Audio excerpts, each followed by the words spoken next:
So yeah, we're going live. We'll see how that goes. I'm finding out that my mother-in-law is having a heck of a time trying to get onto the stream, and that's always great fun. So we're hopefully she figures that out. I don't know. Right. So we're about a minute out still from actually starting. So I'm just going to sit here and just try to not panic about it. Anyway, see, I'm doing the same thing. I'm looking at the screen and I'm not looking at the camera. I'm not any good at this, guys. This is going to be very, very interesting. Hopefully, there she goes. Angie says that she's here. That's awesome. Oh, and I'm so very handsome. Well, yeah. Camera really doesn't make you look prettier, does it? Okay. It's 7:00. Let's get started. My name is Tyler Tillerson. If you did not know that, thanks for the random energy. I'm glad that you decided to show up to my very first live stream. I have no idea what I am doing. I got the camera to face the right direction this time, though, so that's a big bonus. And what I'm going to do is I'm going to do an AMA on my very first book from my fantasy series called The Wildlands. This is Guardian. That's book 1. Before we get into that, I was going to do 2 things. I was going to tell you a little bit about the YouTube channel and why it exists, and then we're going to go over the rules of the AMA, and then we'll get started. So first things first, Writing Wild, the YouTube channel is an extension of Writing Wild. That's kind of my articles and an attempt at trying to share my writing experience. I'm very new to indie publishing. Obviously, I've published 1 book. But what I'm wanting to accomplish is be able to share my experience as I go through that. People who are thinking about writing or thinking about, trying to create their own books or do indie publishing as opposed to the traditional publishing route, anything of that nature that can follow along my journey, learn from my mistakes, because there's been plenty of them already, and I'm sure there'll be more. And then hopefully pick up some cool tricks along the way. And the YouTube channel is just an extension of that. I'm also experimenting with trying to reach out with my community. Folks that have been following me recently will know that that's one of the things I'm currently working on. Is I'm in those very earliest stages of building a community, and I wanted to play around with the YouTube format and Instagram and TikTok. If we haven't nuked it out of existence, I think it went away and then it came back. American politics. So yeah, I'm playing around with all of that. Like I said, this is kind of a giant experiment, but if you enjoy this format, if you have a lot of fun during the stream and it feels engaging and refreshing for you, let me know that. Tell me that in the chat or comment on the video after the fact, or go to my website and directly communicate that to me over there. The website is my name, www.tylertillerson.com. You can also buy the book there. Yeah, that's why the channel exists. So moving forward, let's talk about the AMA real quick. It's very, very simple. The topic is Guardian, the book. You can also ask me anything about the Wildlands, the actual series. Granted, I'm going to try to avoid spoilers for anything in the future, but if you ask the right questions and I say the wrong things, then there you go. You'll find out more than you were supposed to. Like I said, this is a journey of mistakes. Rule number 1 is don't be a jerk. Please don't be a jerk to me. I'm already panicking. My heart beats through the roof. Rule number 1A, don't be a jerk to anybody else in chat. Ginger Tantrum is my wife, Rachel, and I have given her the big stick. So she's going to be itching to use it. So if you want to be a jerk in chat, just be aware that she's only going to hit you once. Rule number 2 is you can ask me anything about Guardian. You can ask me anything that's within this book. You can ask me anything that's within the series of the Wildlands. Obviously, the other books aren't, I'm in the process of working on Apex right now. On that wall over there is the entire outline. Whoever prayed for me on Tuesday to figure out the outline, it worked. Thank you. God bless you. So finally, I can get back to drafting on Apex.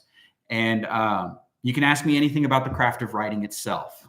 Whether that's related to indie publishing, community building, the whole 9 yards. Because like I said, that's part of what I'm wanting to do is be able to have conversations, discussion around writing as a craft. Rule number 3 is if you have read Guardian, please review it. You can go to my website and go to the bookstore. I think it's actually called the Bookshop, but go to the Bookshop and you'll find a link, or links rather, to the big five stores. That's going to be Amazon, Barnes and Noble, Apple, Google, and Kobo.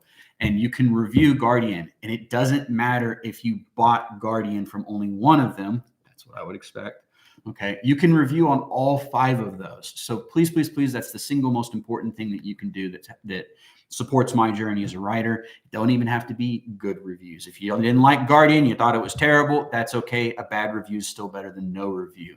That goes for anybody else that's a writer. Always, always, always leave reviews. That's such a big part of this business, because it gets them kind of up off the bottom of the pile when it comes to algorithms and things like that. So please, please, please review the book.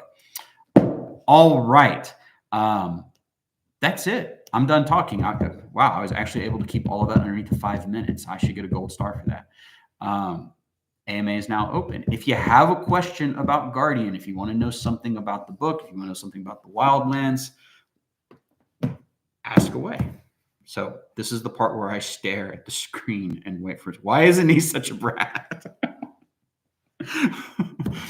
My wife's been bugging me. Why isn't he such a brat? Thanks, babe. So, okay. Anise is a really complicated character. And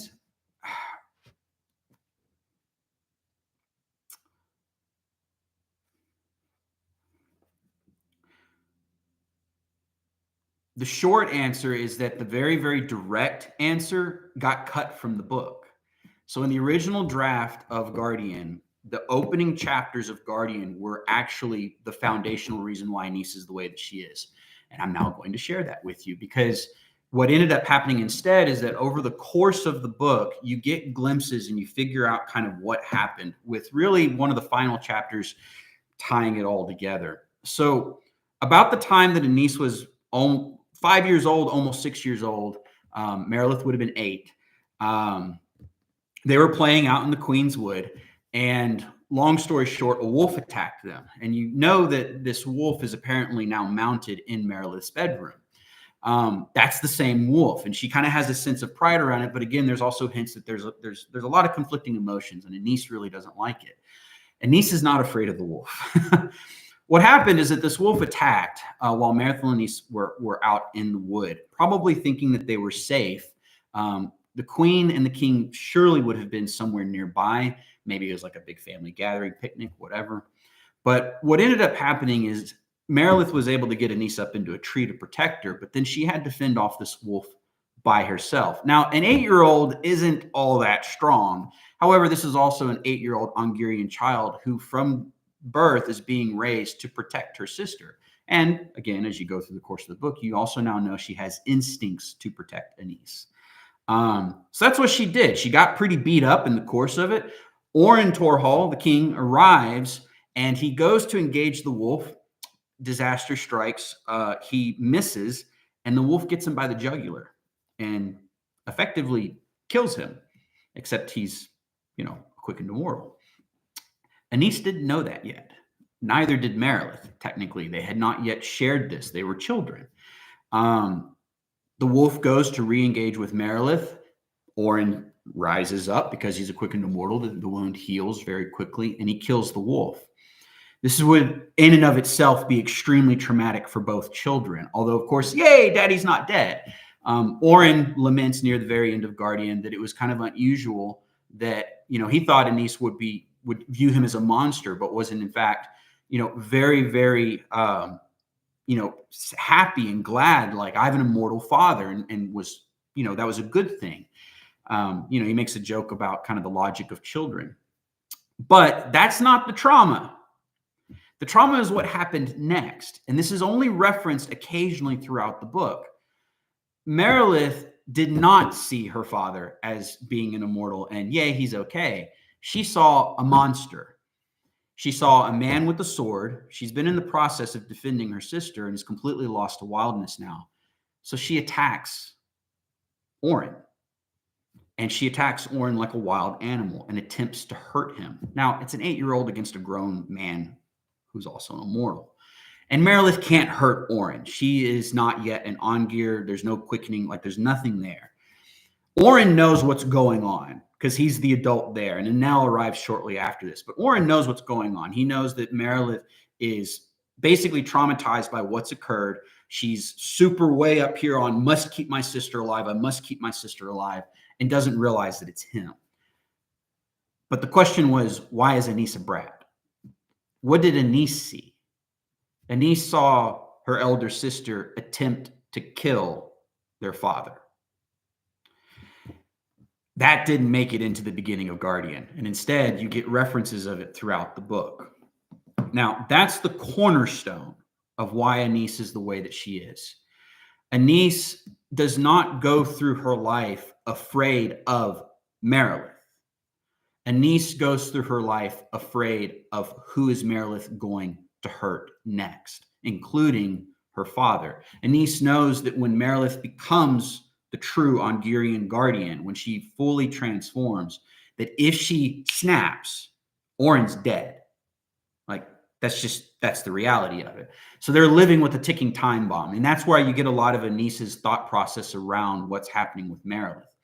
Now, I want you to step back and imagine how a child living in constant fear that her sibling is going to hurt her or others that she loves.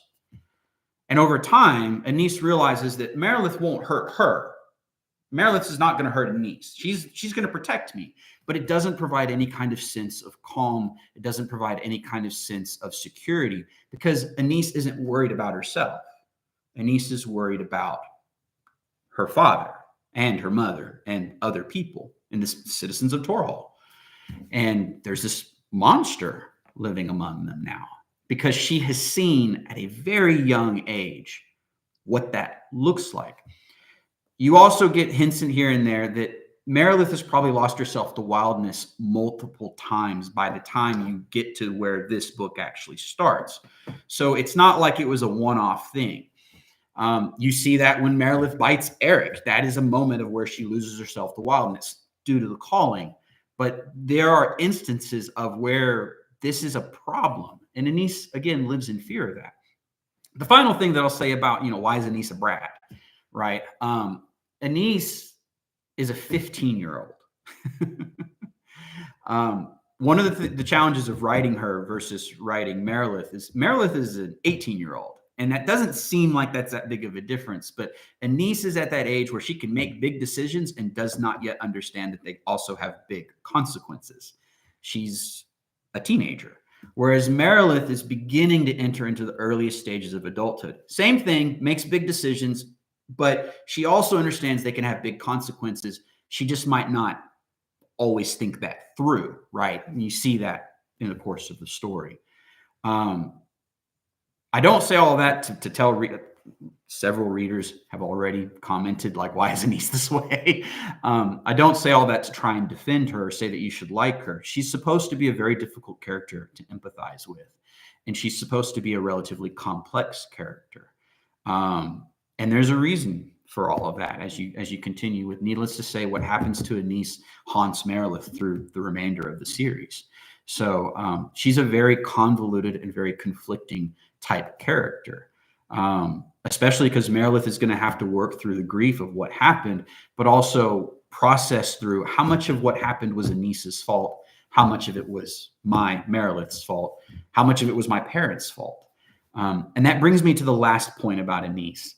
Anise is being raised by Queen Anel Torhall. Anel Torhall's only model for motherhood is the very, very unkind Queen Anise, the grandmother who was murdered, okay, who treated Rita like an actual dog and kept her out of the castle and didn't like her. So the other piece that you need to remember in the whole relationship and the dynamic with Anise and Merilith is that Anise was raised by a mother who was determined to protect Merilith, to not treat her that way, which goes completely against the grain of Mama, she's a monster. So there's a lot of schism that takes place between Anel and Anise, which, again, you see that in the book as well. All of this then foments into Anise is a really complicated character. She is really between a rock and a hard space. And she's just not mature. She's a 15-year-old. This is a lot of emotions. This is a lot of trauma, and it's a lot of inconsistencies and difficulties. Never mind, she happens to be a crown princess, right? She's supposed to be leading this nation that has a tradition of keeping the monster, right? So that's a very long-winded answer, but that's the answer. That's why Anissa is the way that she is. Let's see, digging back into the chat. In the growing of Merilith, why were you intentional about only giving her some knowledge about what it means to be on gear? So how young will the calling start impressing itself on the future on gear? And how'd you pick your character? Okay, so I'm going to try and figure out what that question. In the growing of Merilith, why were you intentional about only giving her some knowledge about what it means to be on gear? Reword that question. I don't quite understand what that is. In terms of how young will the calling start impressing itself on a future on gear? So I don't remember if the book directly explains this. So bear with me. But the calling comes on to Ongerian children typically between the ages of like 12. It can be as early as age 10. Earlier than that is possible. Technically, the calling can happen at any point in time. If you're an Ongerian child, if you were born like a human, so terminology here, these are called children of ritual, children who are born as a result of the wild binding and are therefore Ongir. So children of ritual can experience the calling as soon as they're born. However, if it occurs before the age of like 8, 9, 10, somewhere in there, the likelihood that it kills them is very, very high. So it doesn't usually happen that early. What typically brings it about is a severe traumatic response.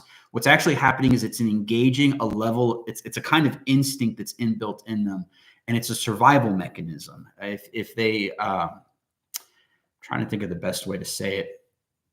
Essentially, what happens is that instinctually, they feel that their self, and not like their corpus, not their body, but the very person and who they are and what they are, that is fracturing and falling apart. It's a survival mechanic to protect them in here and in here. And that brings about the calling. And it also awakens the instincts. And Merilith calls them Talankara. Scholars call them dominion and docility. The calling, however, happens because of this trigger. So if that trigger is never present, the calling doesn't happen. And that's actually a major plot point going into Apex. So there's a little bitty spoiler for you right there. But that's kind of how the calling works. So it has to be triggered. And you can technically intentionally trigger this calling, right? If you knew how to do that, to be able to create those kinds of conditions, you can. That's absolutely something that the autarky did when they were creating their Ongerian armies way back when. But that's how the calling works. Let's see. How did you pick your character names? So character names, I've always loved the trick. Go to Starbucks and just like, yeah, I'd like to have it this, and this. And they're like, well, what's the name on the order? And then they just, whatever name they write on it, that's the name you can use. So naming conventions within Wildlands are very intentional. Coming up with names is just relatively easy for me. I don't really have a methodology. I just think of names. My wife accuses me of really liking A names. I have lots of names that start with the letter A. Guardian's a great example of that. In the very back of Guardian, let me see if I can find it real quick. There is a lore and resources section. There it is. So lore and resources. And it talks about the names. And if you actually dive into that a little bit at the back of the book, there's a specific reason why names are the way that they are within the Wildlands. Something that you will notice is that people within families tend to have the same first 2 to 3 letters of their names. That's one of the reasons why there is Anise, Anel, Annabelle, Antilla. So there's a lot. So An, okay, that's intentional. That was not me just not going to another letter. It has to do with the lore behind why the Wildlands is the way that it is. Not the Wildlands, but like the world of the Wildlands is the way that it is. And so that naming convention actually drove a lot of how I choose and select names. When you go into the next book, into Apex, it's one of the reasons why King Aaron and Prince Arius, they both start with A's, have the names that they do. But if you were to pull up a whole list of the all the kings and queens that have ruled in Tarn, that's the kingdom that's going to take place in, they actually change, and you have different letters. It has to do with the culture of Tarn, because there's not a royal bloodline in Tarn. It's actually a completely different process. Anyways, that's how character names are generally chosen and put together. On a more crafting writing side of that question, I generally try to choose names that people can pronounce. English speakers can pronounce. I mean, full disclosure on that. I don't like super long names if I can help it. And when I use long names, it's usually for very enigmatic, specialized characters. So, for example, the autarch Anastarosa, who is the precursor to the line of Intilla in Torhall. That's a really long, kind of convoluted, mysterious sounding name. So that's when I usually will go about, using bigger, longer names. But I've never liked names where you can't tell what the gender is, or they're just really, you read it and you're like, I don't know how to pronounce this. And my personal opinion on that is because it makes it difficult. It kind of pulls the reader out of the story. So a really great example of this that I like to harp on is in Sarah J. Maas's Throne of Glass series. Fantastic series. One of the main characters is named Kale, or Kaol. It is spelled Chaol. So that's Kaol, Kale, Chow. Like, there's a lot of different. How are you supposed to say that? So you got to flip to the back of the book where the naming conventions are, which a lot of writers don't include, by the way. And all you did was take the reader out of the story. The other name I love to really, really harp on, and this is a very American problem, and I recognize that, Hermione from Harry Potter. I said Hermione. I didn't know how to say that name. So when I was a kid reading it, I called her Hermione, which is a really, really dumb name. But I'm not British. I've never heard the name Hermione. So if you're British or you have British friends, you should be laughing at that right now. But that's another example of, that's a name I wouldn't have chosen. Why Rowling chose that name, of course, makes sense. She is British. Her readership would have totally understood what that name is. So keep that in mind too. Don't overthink it, right? Because there's going to be lots of readers who are going to read these names and not know how to say them because they're not native English speakers. So anyways, let's see. Meredith knows she's an on-gear. She knows there's going to be change. She seems unprepared to assume that change will be other consequences of the family that has raised on-gear for her. And this seemed to have a lot. Man, this is a long question. It's a long question. It seemed to have a lot of knowledge. This doesn't seem to get shared with her. Why do this? Okay. So I think I understand that question. I would need a very specific example, like what do you feel like they didn't share with Meredith? Some of this comes down to, again, Anel has a very unusual model for motherhood. The only thing that Anel has in terms of, like, quote unquote, how to raise your Ungarian child so she doesn't murder you or your husband, right? She didn't really have a lot to go off of that. She had very poor relationship with Rita. So all she has are the books in the scriptorium of Torhall. Now, there's a lot of knowledge there about Ungirism. However, and this is a big, big hint to kind of answer towards your question. Most of those books have either been written in Torhall's time, so the last 900 years, and are very narrow focused on raising a guardian, or the vast majority of them are pre-wartime. So they go back to autarchical records. Autarky is what I'm trying to say, but autarchical records. Okay, when the autarchy was studying Ungirism, and you'll learn more about that as the series goes on, Ongear were slaves. They were assets, things to control.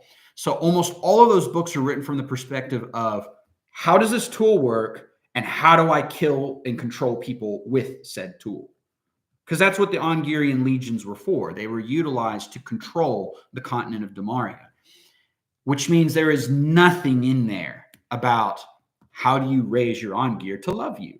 How do you raise your Ongir to love your people? How do you raise your Ongir to be happy-go-lucky and not murder you whenever it has a bad day?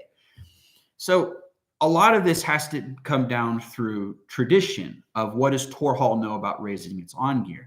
Now, Enel Torhall has a lot of knowledge about how wildness works, and she shares that with Orin. And over time, they do share some of that with Merilith. Again, Merilith has trouble with wildness, but it's not nearly to the extreme that it would have been anywhere else in Demaria. So I'm going to try and get back on track on that question. She seems unprepared to assume that the changes will bring other consequences.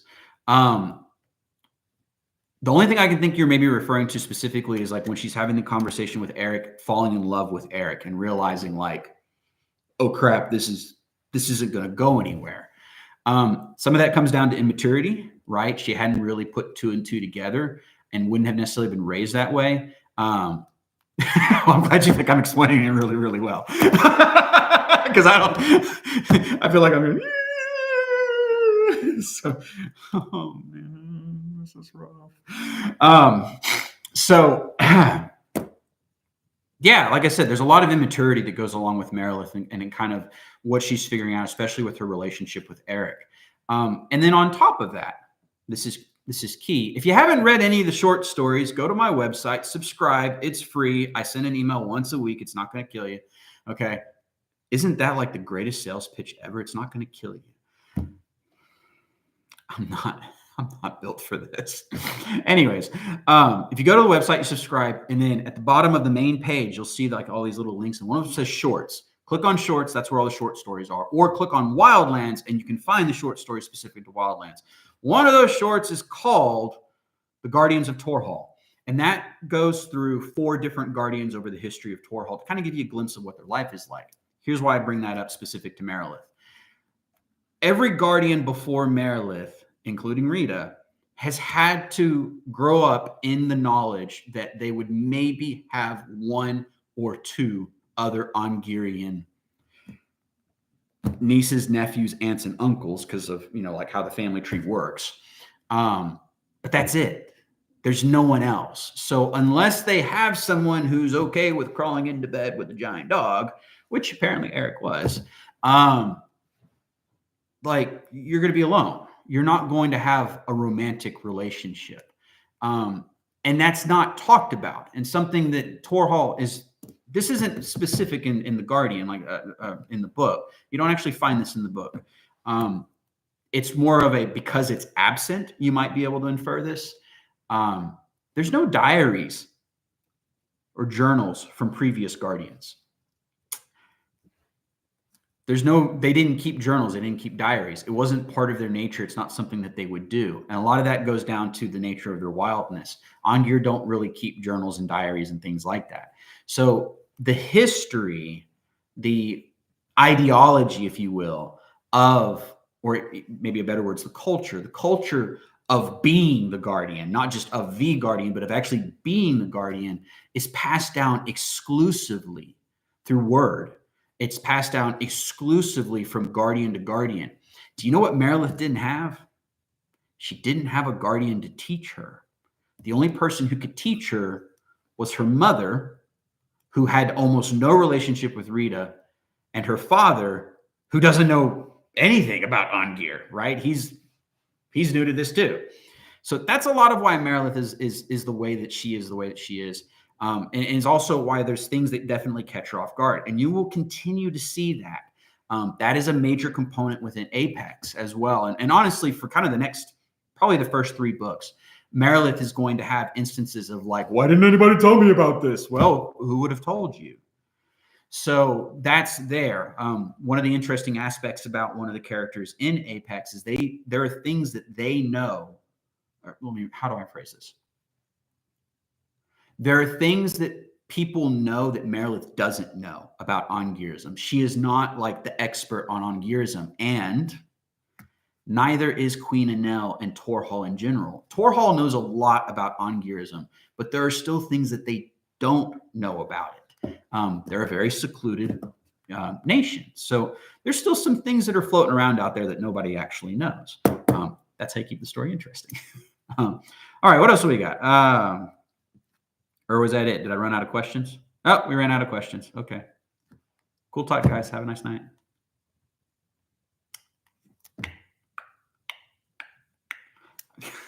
There's one more. Okay, what's the one more? Let's see. So what she said. So how young will the calling start? Which one? So is Arius actually a prince in the short? Okay. Is Arius actually a prince in the short Strange? Oh, sorry. No.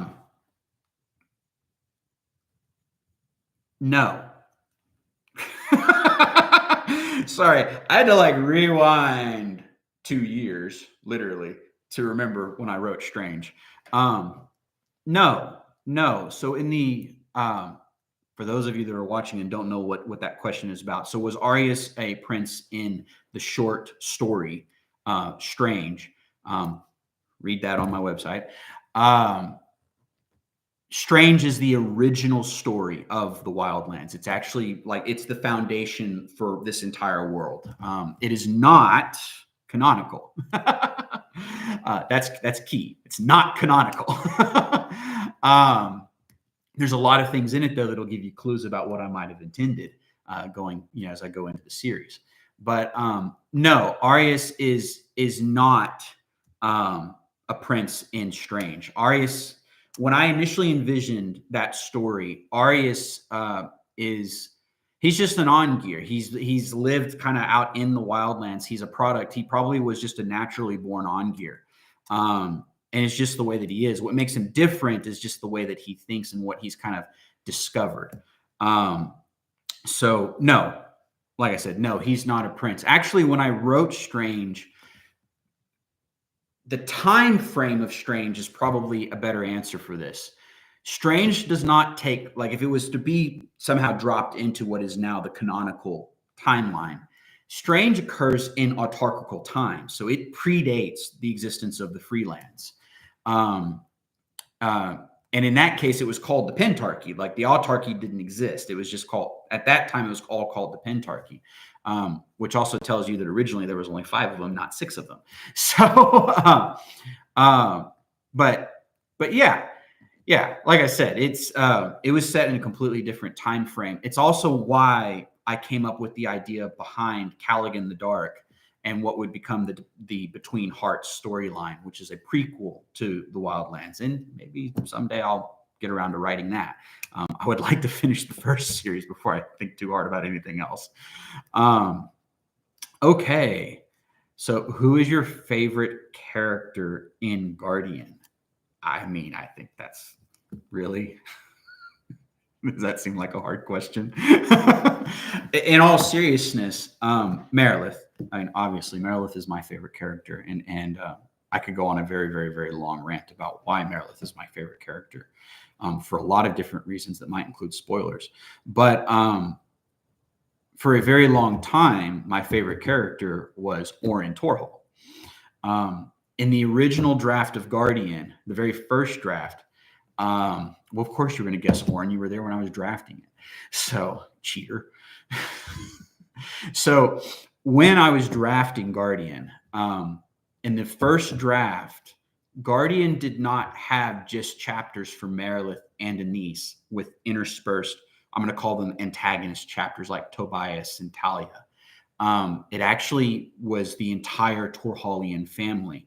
You had dedicated, it cycled through the 4 of them of Merilith, Anise, Orin, and Anel. They all had their own chapters.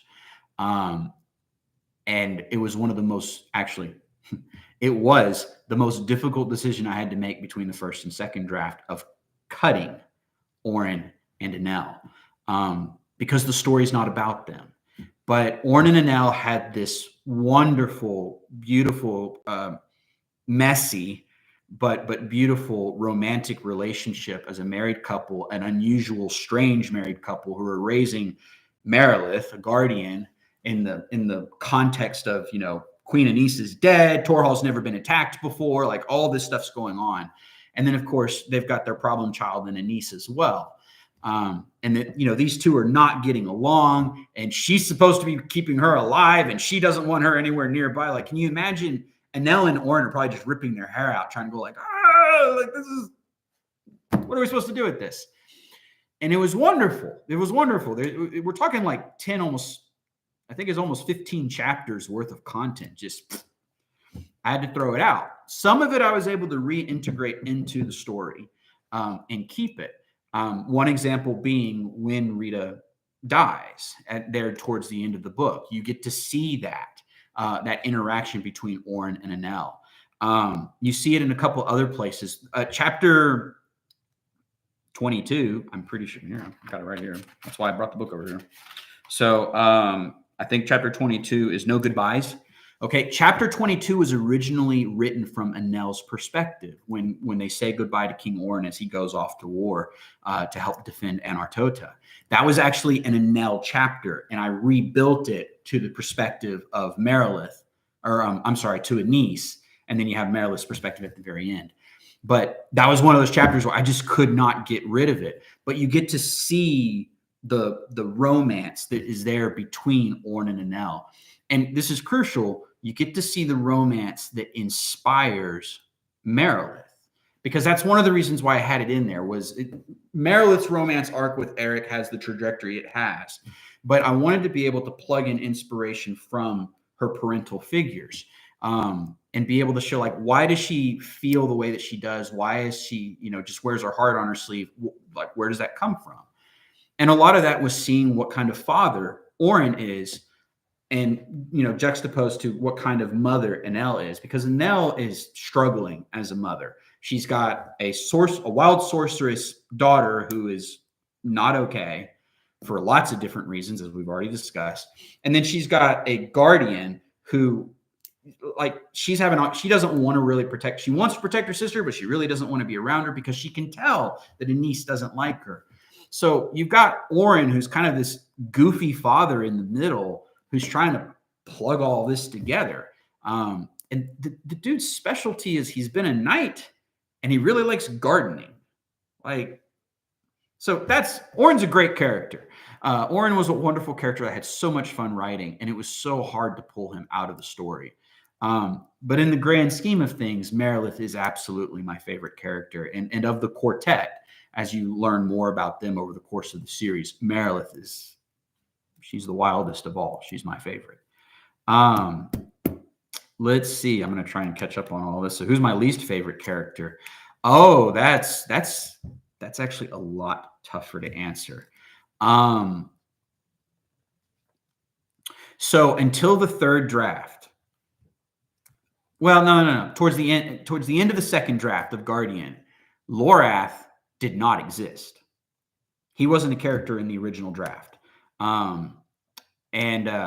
Neither was, Lady Talia was. Lady Talia was in there, but Lorath didn't exist. My least favorite character is probably Tobias.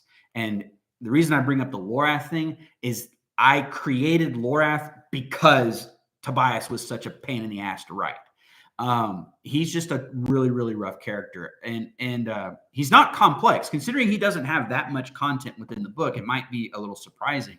But Tobias was a very hard character for me to write because he's more than an asshole. He's more than this kind of power-hungry being. He's a straight villain. He really is. And I had a hard time writing that because I'm not accustomed to writing that kind of character. And I knew how important he was to the story, but I had to figure out, like, how do I balance? Like, I needed the reader to care about what Tobias was doing, but at the same time, it's like, golly, this guy again, he's such a jerk. Can we just, like, kill him? So I did. But anyways, Tobias is probably my least favorite character going through Guardian. He was just kind of a challenge to write and to fit in. it was very satisfying to put a lot of his final words into just giant caps lock. Like you can just see that he's just spittles flying from his face and the world's unfair and everything's okay. Yeah, shut up. That's another reason why I liked King Warren. So let's see. It's really good. Yeah. Well, thank you. I'm glad that that you like the insights. It makes you ask a lot of questions about where Apex could be going. Well, you're welcome to ask those questions. This is an AMA. So let's see. So what about the salt swords? How long have they been around and how did they become these assassins? I was waiting for somebody to ask this. So salt swords. If I remember correctly, the salt swords are really only mentioned there at the very end of the book. Anel mentions kind of what they are, and then it's a piece of the cloak and all of that. So here's the history, and this will get revealed over the course of future books, but it's not like I don't consider this to be super spoilery. So during the War for Freedom, let me figure out how I explain this. The Autarchs perform their ritual that banishes, kills, whatever to Galrand, right? He disappears and the people liked him, and that causes the uproar. And it also results in the Curse of Wildness. The prologue of Guardian kind of explains that, right? And that's what starts the War for Freedom. All the Ongirian soldiers that were throughout Demaria went wild. The callers that controlled them were not able to stop what is the calling of the Wildlands, and wildness set in, and everyone and everything that was affected by wild magic. Void magic is another word that's used for that. Those aren't the same thing. Anyways, I know that gets confusing. So, but it affected them, and it affected their immortal soldiers for the same reason. And so, like, everybody went cuckoo for Cocoa Puffs, and it got bloody really, really fast. Out of that emerged several leaders, and the biggest leaders were Tamar and Antilla, who are the son and daughter of Anastarosa and Galrand. Now, what ends up happening is as they push down, got the map over here. I'm going to pull the map up real quick. That'll make it a little easier to kind of explain what's going on. I promise I am going to actually answer the question of like, what who are the salt swords? Okay. Here we go. Okay. This is going to be so hard to do in a book. I should have printed this thing out. Right. So you got the Pentarchy over here. The Autarchy used to span all of the continent. So what happened is that as the war took place, this is where this is the Wildlands, and this is where the calling emanates from. So all the soldiers that were losing their minds who were on gear, they began to migrate up here to the Wildlands. But immortal soldiers who were humans, so resulting from the wild binding, like Orin Torhall and Tobias Galrand as examples in the present time, they don't have a migratory urge. They're human, so they're just nutso and immortal, which makes them very, very dangerous. Tamar Galrand began to form a way of dealing with these remnant soldiers. So after they pushed back the autarchical armies, this ruin that's here, this is called Pentarch's Shame. A great big battle happened here. It was the end of the War for Freedom. They pushed the Pentarchs back over here. The Pentarchs warded the mountains, hence their name, the Warden Mountains, so that they were no longer affected by the wildness. This was called Pentarch's Shame because now the Freelands could begin to develop, although it wasn't called that yet. Tamar Galrand begins building a new empire for the freedom of the people. And you hear about that a little bit throughout Guardian. At some point, he gets super paranoid. He does his big expedition over to the Wildlands. He dies. Before that happens, Tamar formed a band of immortal soldiers who were loyal to him and therefore to Galrand, not to Anastarosa and the other Pentarchs. And those men and women became known as the Salt Swords. And their job was two things: find immortal soldiers left over from the War for Freedom and kill them. Find Ongir, who were still terrorizing the country, still terrorizing most of the eastern part of Demaria and hadn't yet migrated or were on their way. Find them and kill them. Now, the Order of the Salt Swords, that's what they do. And then over time, they kind of became this order of assassins because that's what happened is in the first kind of century to 2 centuries after the War for Freedom, none of your kingdoms that you know of in Guardian exist yet, except Torhall. Torhall and Galrand are kind of the only 2 kingdoms that really exist. Tarn begins to come into existence, and Gwyncha begins to come into existence about this time. Some of these crazy immortals who had once been loyal to the autarky become kind of localized warlords, and they had to be hunted down and dealt with. And the Order of the Salt Swords was the group of people who did that. Now, there's something very important to know. Quickened immortals die of old age, which means that all of the immortals who were part of the Salt Sword Order died.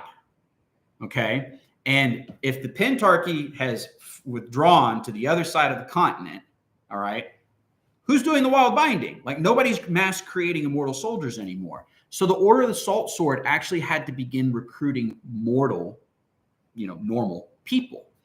And they continued to do their job of hunting down bad immortals throughout the Freelands as these new kingdoms formed. And over time, it just kind of faded into the background and became its own little shadowy organization. Where it went from there, you'll have to read on to find out kind of what happened next.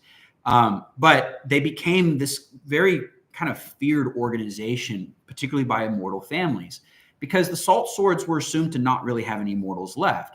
Well, if you're not immortal, you can't kill an immortal. But quickened immortals are not godlike. They just, it's not going to kill them. That's it. But they're not stronger or faster. They're not special in any other way. They may have magic, but that's it. So if you get into a fight with a quickened immortal and it's 20 against 1, you're probably going to win against the immortal. And you can literally just tie him up and throw him in a box. Like, he's just a man or a woman. Like, there's nothing else special about them. And that's exactly what the Salt Swords did. You'll get to hear about that a little bit. Probably not in Apex, but in a future book. That's one of their methods, is they would literally just capture the immortals. And if they couldn't kill them, they would just put them in a box and then like wall them up or something. And then they stayed in there until they died of old age 50, 60 years later. Pretty awful way to go. So that's who the Salt Swords are. How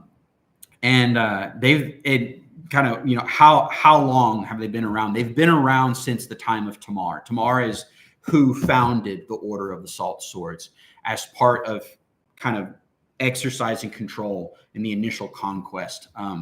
At one point, the Empire of Galrand stretched all the way south to Tarn, almost to the coast. And it kind of, if you look at the Freelands divided in half, the western half of the Freelands, all of that belonged to Galrand except Torhall.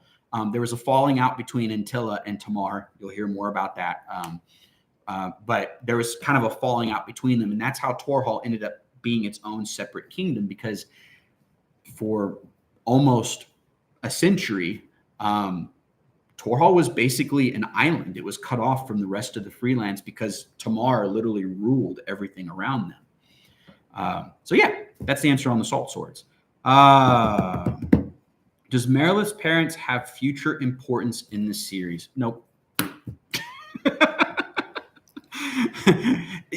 Sort of.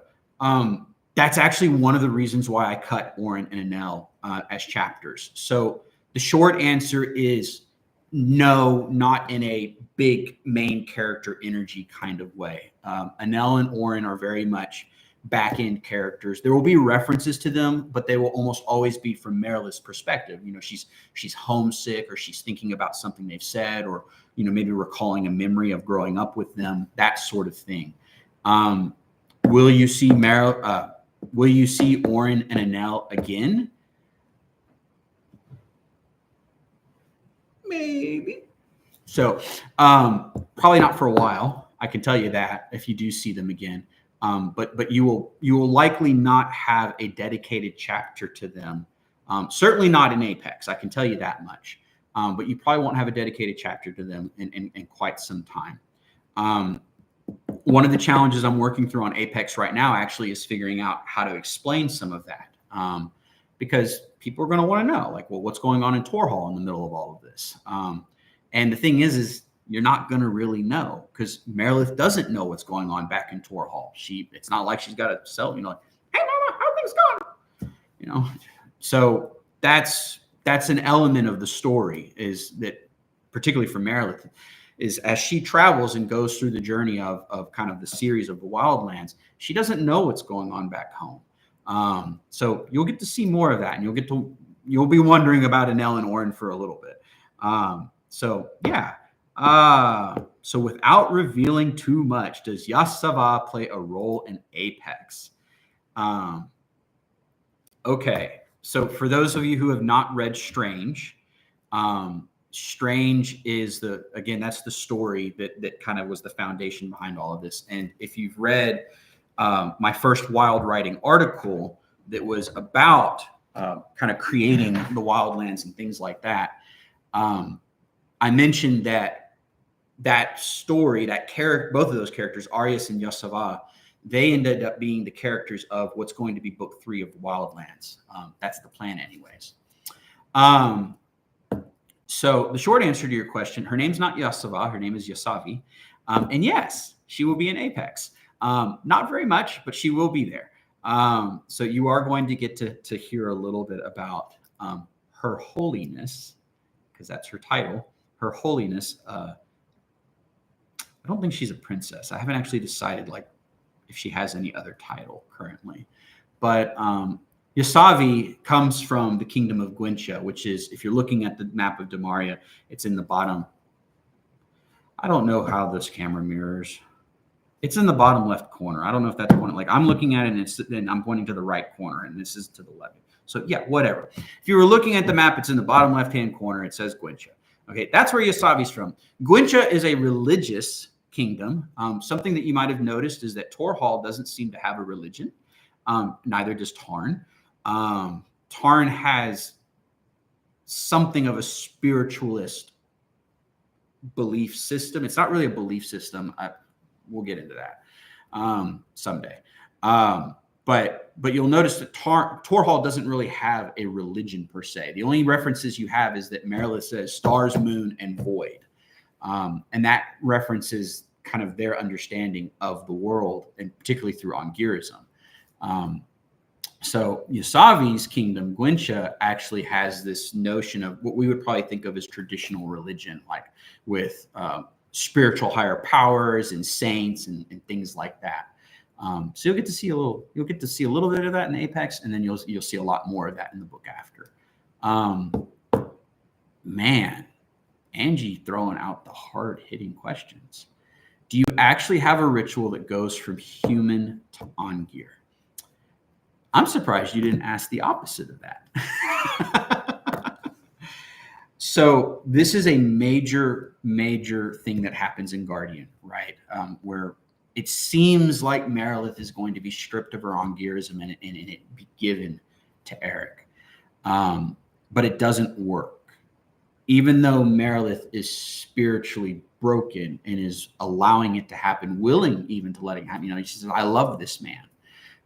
It still doesn't work. So far as you know, within the context of Guardian, that's sort of. I'll get to that. So within the context of Guardian, what you know is that Ongirism is non-transferable. That was actually one of the biggest problems I had to work out when I was initially drafting the entire world. Because in Strange, the short story, Ongirism is transferable. Obviously, because Yas-Sava ends up becoming like the Ongirian mate of Arias, which means she went from being human to Ongir without any kind of ritual or anything like that. So that was something I had to figure out. And I ended up deciding that it was not transferable, certainly not in any normal way.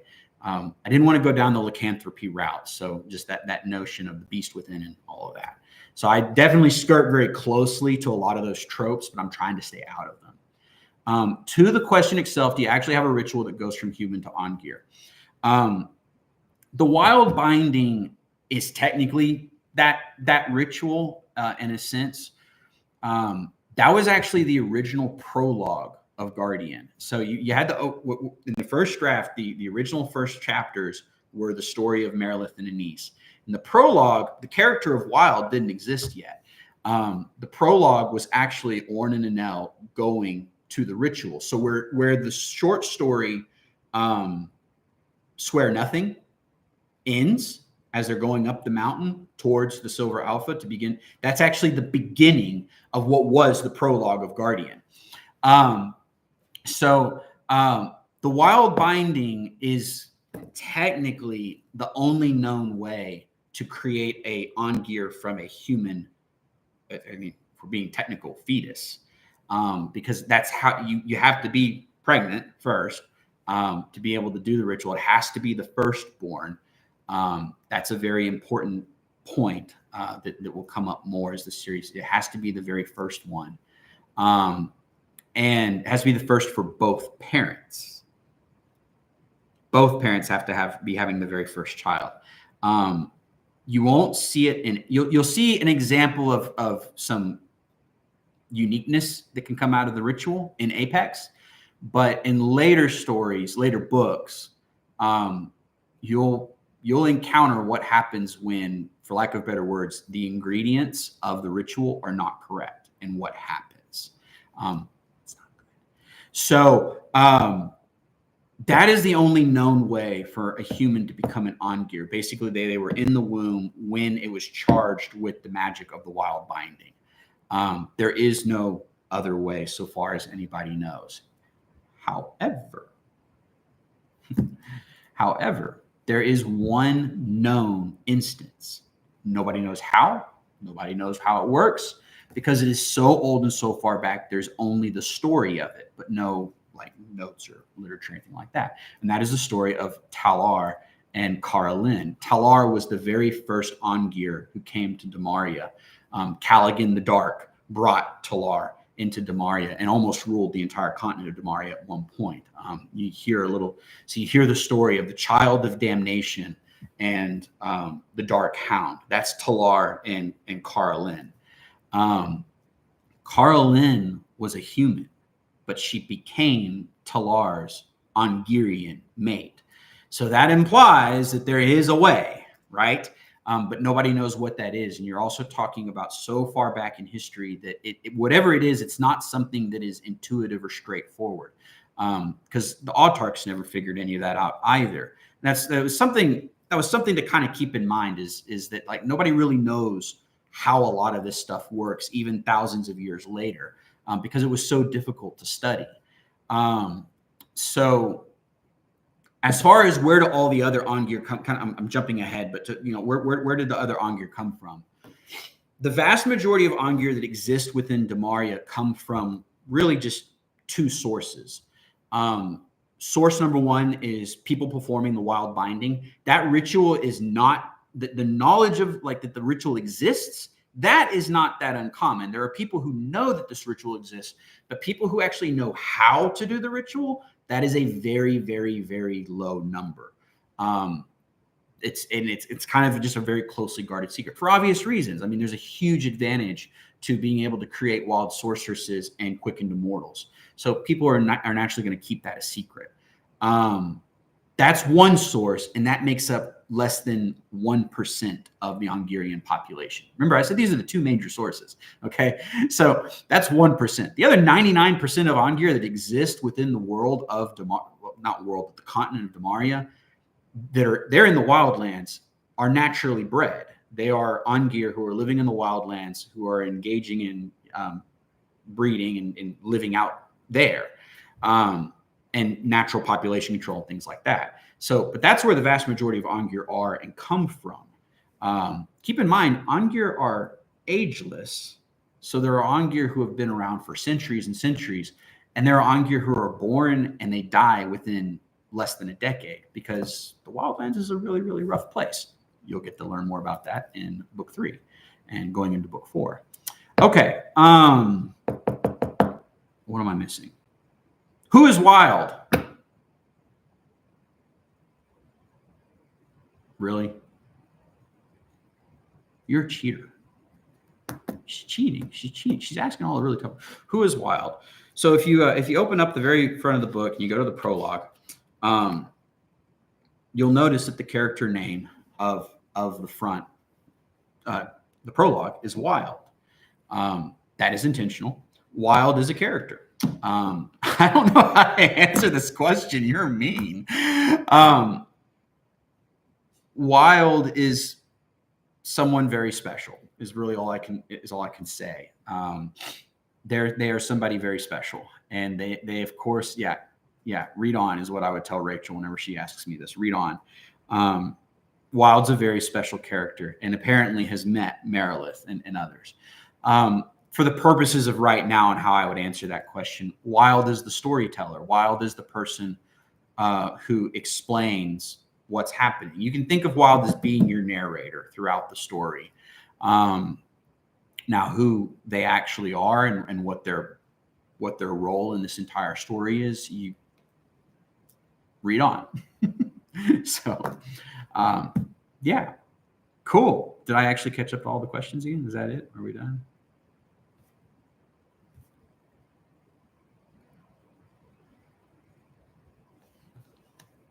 Is this thing actually working still?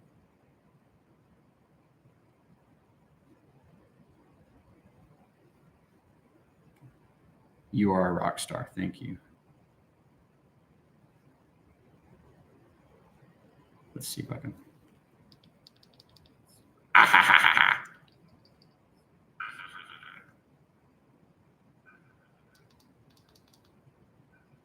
love this too much. Yes. Yeah. So when this is all done, I think, I say yes.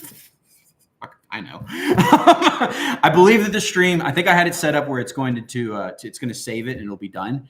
And then you'll be able to watch it as a video. And I think you can actually comment on the video after the fact. Basically, it'll translate this into a video you can watch all the way through. So, no, I don't know anything about children. Haven't you read the book?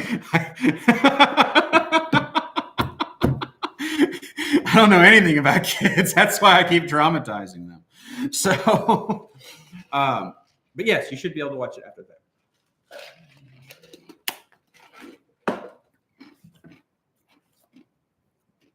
¿Qué más? If anything else. Like I said, at some point it gets kind of to the point where we're just.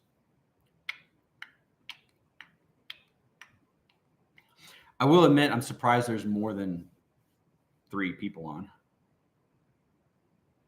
So that's good. I wasn't really sure what to expect. I was a little worried it was going to be me, Rachel, and Angie. By the way, Rachel and Angie were the beta. Well, Rachel was an alpha reader. Angie's one of the beta readers for Guardian, if you didn't know that. So thanks for that, by the way, Ma. So, but yeah, how not to raise kids. It definitely has some elements of that. Trust me. Which, by the way, if you want to learn more about how not to raise children, read Apex. It gets worse. It gets so much worse. So I was joking with Rachel the other day. I said, by the time people are done reading Guardian and Apex, folks are going to be asking me, like, do you just hate grandparents? Do you just hate parenting in general? Like, why are you this way? So I'm not going to answer that question because it's not a good answer. So yeah, like I said, Apex is going to have some pretty rough stuff in it. Nothing else. I know it. Like there's only so many questions that can be asked in the first place. But like I said, you can ask about Apex, you can ask about the craft of writing, or you can not ask anything. And when I don't see anything, basically for a minute or so, I'll be like, cool, peace. That's it.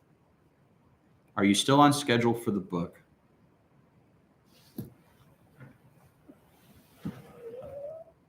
No. Why don't you ask my wife about that? Am I still on schedule? No.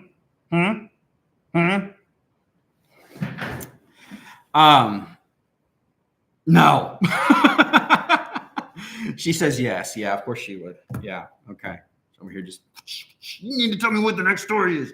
See, Rachel cheats. She just doesn't wait for the book. She doesn't let me write the book. She just pokes me and she says, "What happens next? What happens next?" So, which it's an okay motivator. I'm not going to lie. It works. So, progress on Apex is coming along. I sent out that monthly newsletter on Monday, and it was like, yay, minor snafu, major snafu solved. And then literally, I'm sorry, on Thursday. On Friday, it was not good. Got way off the rails. I killed Lorath. Yeah, that's how far off the rails it got. Like, just killed him. That's kind of a problem.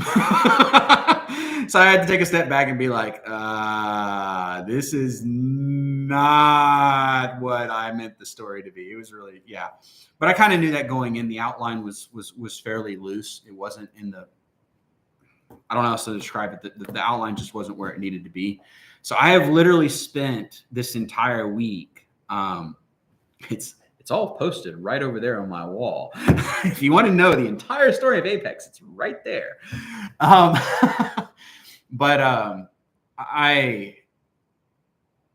Long story short, I was getting to pretty much the middle of the book when the mirror moment happens, when some really important, like that's typically when you have a big turning point, right? It's literally dead center of the book. You see that with the chapter Regret and Rage and kind of what's happening in Guardian. So I didn't know what happens next. I was explaining this at my small group just the other day. So normally when I'm working on a story, like we'll imagine this is the timeline, and I'm going to do this. Okay. So this is the beginning of the story. This is the end of the story. So I'll flip that so that makes sense to you guys. Like I said, it's mirrored for me. So this is the end of the story. This is the beginning. And this is the beginning into what's known as the muddle. Right? It's kind of act 1 and then all the crap that happens in act 2. And then this is act 3. And I know how the story ends. I know what the big climax is. I know if there's a twist or some kind of like really big, passionate, something important, right? This is where I want the story to go. And then here's the beginning. This is normally what I have. So I figure that out. I know where the story starts. I know where I want it to end. And then, I either work backwards or I work forward and I try to get them to, meet in the middle. The problem, maybe that is backwards. I don't know. Is this backwards? You get the idea. So the problem is that for Apex, I had the opposite problem. I had the beginning of the story, no flying clue how it ends, which is a really, really big problem to have. Because when you have the end of your story, when you know what your big climax is, when you know, like, that's the twist and, it was the man with, it was the butler, like, whatever. When you have that, you know how to build the beginning. You have an idea of what the trajectory of the arcs need to be. Whereas when you know where it starts, but you don't know where you're heading to, if you're like, it won't line up. And it's just very difficult to tie all of that together. Now, the reason that I have that problem is because of how Wildlands as a whole came about. Remember, I've already said this once in this stream, and then again, if you've read through like newsletters, things like that, the original concept of Wildlands, it's specifically the quartet, this original concept of the quartet started in book 3. And that was where it would actually be about Arius and Yasavi, and Merilith was a side character. And in the course of exploring all that, I realized Merilith was a main character, and I needed to start with her because chronologically that made sense. The problem is that in the original design of this story, Arius and Yasavi meet Merilith in the Wildlands. Merilith never met Arius in the intervening time. So I knew where Arius' story started and how he meets Yasavi, so that would be book 2. But technically in book 2, in the original design, Merilith isn't there. She's actually in the Wildlands. And just really throw a kink in all that, Merilith was supposed to be 30 to 40 years older than Arius and Yasavi by the time they meet her. She will have been in the Wildlands for several decades. The current canonical timeline, all of that, none of that works. So when I wrote Guardian, I knew that I had this hole, but I wasn't really sure quite how it bridges because Merilith goes to Tarn. So she's meeting Arius first before Arius meets Yasavi. That never existed originally. So I'm having to like pull these two pieces together and make them actually work. And that's been really, really creatively challenging because I wasn't really sure how that was going to work. I've only just figured out finally an outline that makes sense. The outline that I did have, what I go by version number. So I had outline 1.0. That's the one that went off the rails about halfway through. 1.1, the one that I just finished, actually connects the dots from start to finish. And like, I'm not going to be writing by the seat of my pants nearly as much because that's what Rachel's referring to is give the characters too much freedom. That's literally what happened. I kind of reached that end point in my outline where I was like, I don't really know what happens next. So I just wrote by the seat of my pants and like, here's and yeah, we killed Laura. We caused a lot of problems. That's not even the worst thing that happened. So, but I can't say anything else or it would really ruin the story. So, but yeah. So Apex is coming along. Tomorrow I hope to begin redrafting. Of the 18 chapters I wrote, I'm probably only going to be able to retain maybe 2 to 3 of them. I'm pretty much starting over from a full rewrite, which isn't that big of a deal because I know what I'm doing. One of the things that's really helpful about working on Apex versus Guardian is that Apex, there's not nearly as much world building taking place. There's not as much lore building taking place because Guardian established so much of that. That's why Guardian took as long as it did, particularly between the first and the second draft. I had to spend a lot of time answering world building questions, mechanics of Ongirism, mechanics of wild magic, things like that. I don't have that nearly as much in Apex. There are new things, new mechanics that exist in Apex that I have to, sort through so that they make sense. They're not riddled with plot holes, things like that. But the quantity of them is a lot less. What I'm hoping is that when I finish the first draft of Apex, the amount of work that will be needed on a second draft will be relatively minor because the vast majority of the work that Guardian needed on its second draft was world building. Apex doesn't really need that. So I'm going to be able to really just hone in on plot holes and continuity, things like that, which are generally a lot easier to work on because there's just not as much creative energy needed for that in my case. So yeah.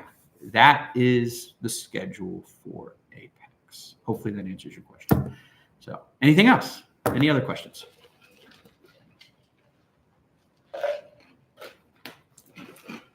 Should I take a roll call and ask if everybody's reviewed the book? Have you reviewed it on every single website? So I need to download. Where's the Jeopardy music? We can do that. I think I can figure that out. I did. Thank you. I appreciate that you did that. So, here we go. Nope, that is definitely just an ad. I love YouTube ads. Don't you love YouTube ads? They just absolutely complete my day. Here we go.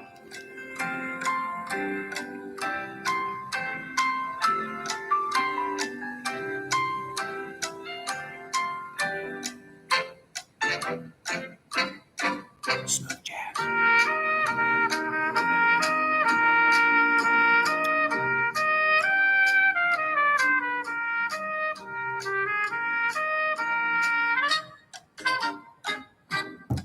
And the timpani. Best part. I miss him. I'm so sorry that he died. All right, potted. Who's left? Brandon's in here. Rachel's in here. Angie's in here. Yes, I need some cake now. Is it me? Like, is that all? Is that the only people who are here? I don't know how to view like a list of the people that are in here. So pop out dashboard. That's one of the things I'm trying to figure out. Like, what are all the different tools? But it doesn't seem to give me like a list of participants. Oh, maybe this. So yeah, it's just us. It's Angie, Brandon, and Ginger Tantrum. So cool. There's just the 3 of us. How do I have 5 people watching, but there's only 3 of you?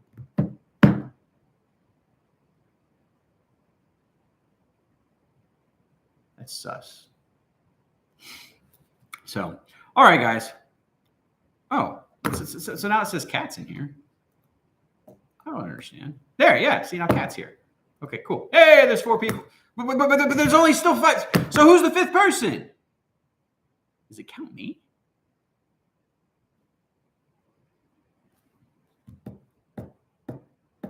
That seems weird. Is it counting me? I'm the one talking. Anyways, I don't know how live streaming works. Thanks for coming to my live stream where I have no idea what's going on. Okay, seriously now, is there any final questions? I don't know if I should set a 30-second timer because then we're just staring at a 30-second timer. You do not have to keep it going. I said I was going to run it for an hour and made it to an hour and 15 minutes. That's pretty surprising for me. But I also just done a bunch of jabber jawing. So, anything else?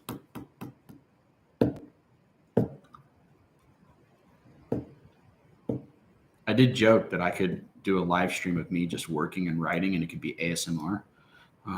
Because all it's going to be is typing and me grumbling and mumbling to myself like I'm, madman. Because I am a madman at times. So, yeah, like I said.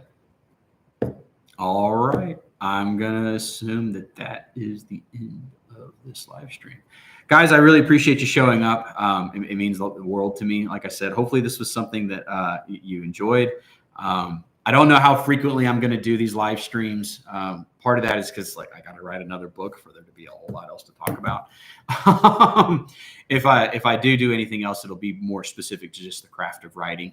But again, like I said, I appreciate it. I don't remember what it is the YouTubers say. Like and subscribe and like.